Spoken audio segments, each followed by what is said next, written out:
Now, you probably noticed I don't feel about that war the way we were told we were supposed to feel about that war, the way we were ordered and instructed by the United States government to feel about that war. You see, I tell you, my mind doesn't work that way. I got this real moron thing I do. It's called thinking. And I'm not a very good American because I like to form my own opinions. I don't just roll over when I'm told to.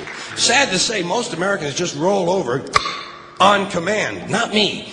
I have certain rules I live by. My first rule, I don't believe anything the government tells me. Nothing. Zero. Nope.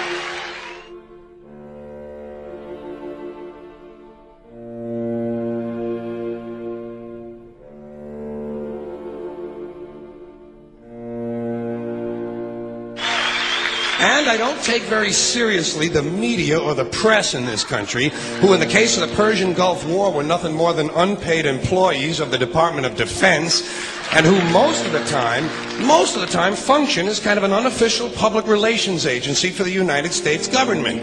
So I don't listen to them, I don't really believe in my country, and I gotta tell you folks, I don't get all choked up about yellow ribbons and American flags.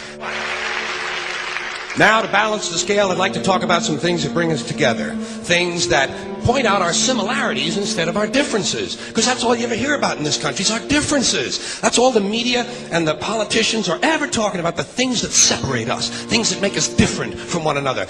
That's the way the ruling class operates in any society. They try to divide the rest of the people. They keep the lower and the middle classes fighting with each other so that they, the rich, can run off with all the fucking money.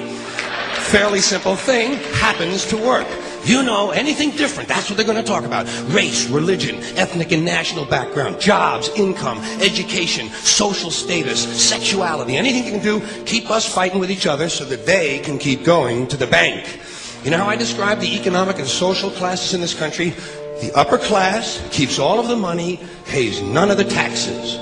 The middle class pays all of the taxes, does all of the work. The poor are there just to scare the shit out of the middle class. Keep them showing up at those jobs.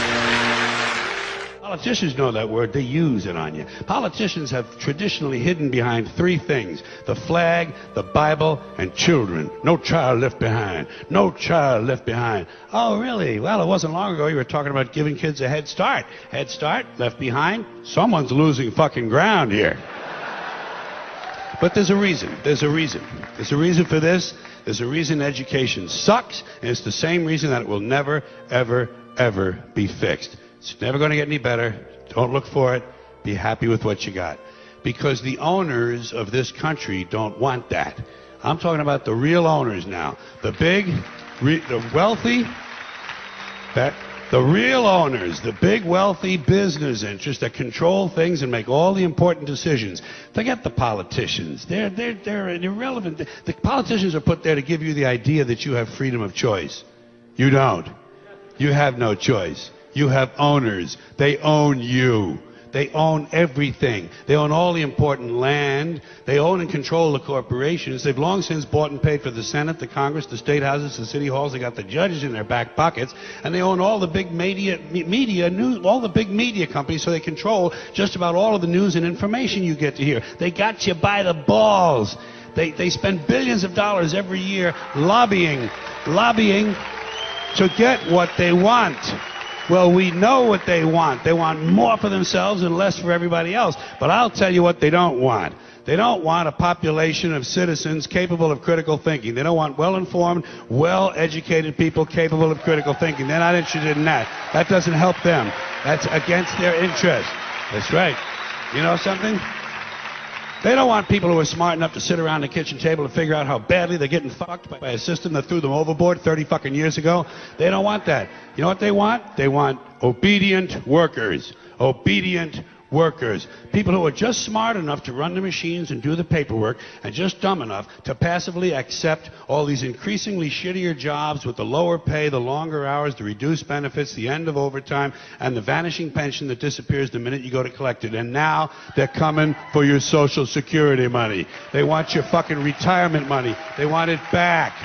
so they can give it to their criminal friends on Wall Street. And you know something? They'll get it. They'll get it all from you sooner or later, because they own this fucking place. It's a big club, and you ain't in it. You and I are not in the big club.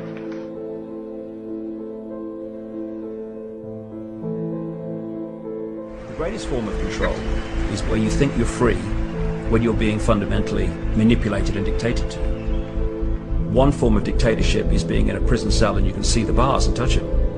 The other one is sitting in a prison cell but you can't see the bar, you think you're free. What the human race is suffering from is mass hypnosis. We are being hypnotized by people like this.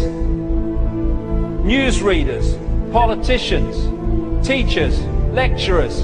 We are in a country and in a world that is being run by unbelievably sick people. The chasm between what we're told is going on and what is really going on is absolutely enormous. The greatest hypnotist on planet Earth is a oblong box in the corner of the room. It is constantly telling us what to believe is real. Historically, the control and manipulation of political opinion has been the Freemasons' main weapon in gaining control of countries and states. Once in control of the rulers and politicians of a country, laws and political structures could be changed in accordance with their agenda. However, since restricting the body does not necessarily mean restricting the mind, the Freemason recognizes that their plan for a global government hinges completely on subduing the masses to their agenda, and thus eliminating opposition to their cause. And the greatest threat to their plan, posing more danger than any army or law, is the threat of a free-thinking mind. In order to eliminate this threat and to achieve their objective, the Masons have set about the boldest plan ever devised: the complete control of every aspect of human life, your life. And the weapons they are using against you are in your very homes, entertaining you and your children, and gradually indoctrinating you without you even realizing.